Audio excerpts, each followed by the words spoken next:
আজকে দীর্ঘ 15-16 দিন পরে রান্না করতে আসলাম। যেমন অনেকদিন পড়ালেখা না করলে ভুলে যায়, আমি তেমন 15-16 দিন রান্না না করে সবই ভুলে গেছি। এদিকে মাথা রান্না করবো বইলা গরুই রান্না করে ফেলাইছি। সকালে আসছি, সকালে আইসে আমার একটাই কাজ, আমাদের কিন্তু প্রত্যেকদিনই ডাল রান্না করতে হয়। তো ডাল আর ভাত বসায়া এখন আমি চলে আসছি মাছ নামানোর জন্য। মাছটা কালকে রাতেই ধুয়ে রাখছিলাম, আর আজকে ভাবি বলছে যে মাথা রান্না করতে।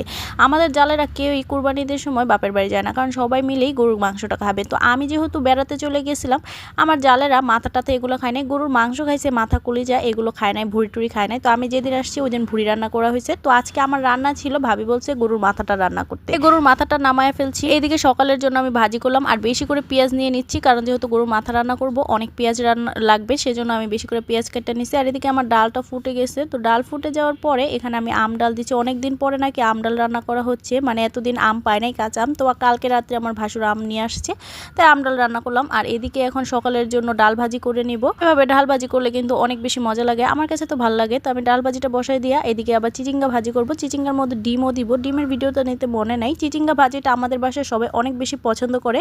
আজকে দুপুরে বেশি কিছু রান্না করব না, শুধু চিচিঙ্গা ভাজি করব, আর হচ্ছে চিচিঙ্গা, আলু আর পটল দিয়ে এই শিং মাছগুলো রান্না করব। হ্যাঁ, সে কেউ আবার বললেন না যে শিং মাছ এমন লম্বা লম্বা করে কাটাই না, গেলে ভাইজে রান্না করব।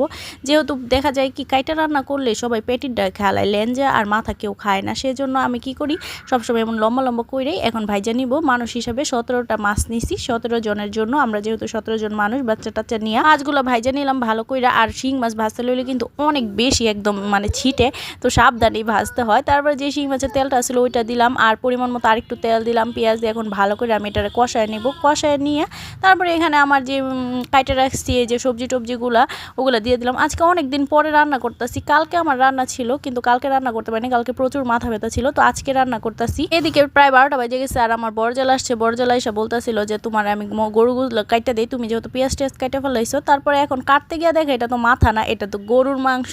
এখন কি আর করবো, আজকে বুধবার, পরশু দিন তো আবার গরু রান্না করতেই হইব। তারপরে ভাবি বললো যেহেতু নামায় ফেলছো তাইলে গরুই রান্না করে ফেলো, কিছু আর করার নাই। কারণ অনেকক্ষণ সময় লাগাইয়া কিন্তু এই গরুটা ছুটছে, সেজন্য এখন আর কিছু করার নাই। কই যে মাথা রাখছে ভাবিরও খেয়াল নাই, বড় ভাবি সব কিছু রাখছিল, কোন ফ্রিজে রাখছে। আমাদের বাড়িতে কিন্তু প্রায় 7টা ফ্রিজ, এখন এই 7টা ফ্রিজের মধ্যে কোন ফ্রিজে রাখছে সেটা আর খেয়াল নাই। দুপুরে আমি একটু কষায় রেখে গেছিলাম, এখন কিন্তু এই যে রাতে মানে সন্ধ্যার দিকে চলে আসছি। এখন সন্ধ্যার সময় দুপুরে যে কয়েকটা প্লেট হয়েছিল এগুলো ধুয়ে ফেলতেছি, কারণ কাজের বউ তো রাতের প্লেট আর সকালের গুলো ধুইব।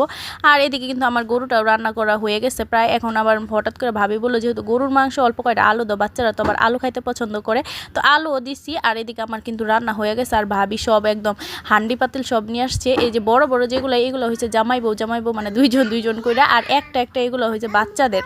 আমার যেহেতু শাশুড়ি নাই, আমাদের শাশুড়ির বদলে আমার বড় জালি কিন্তু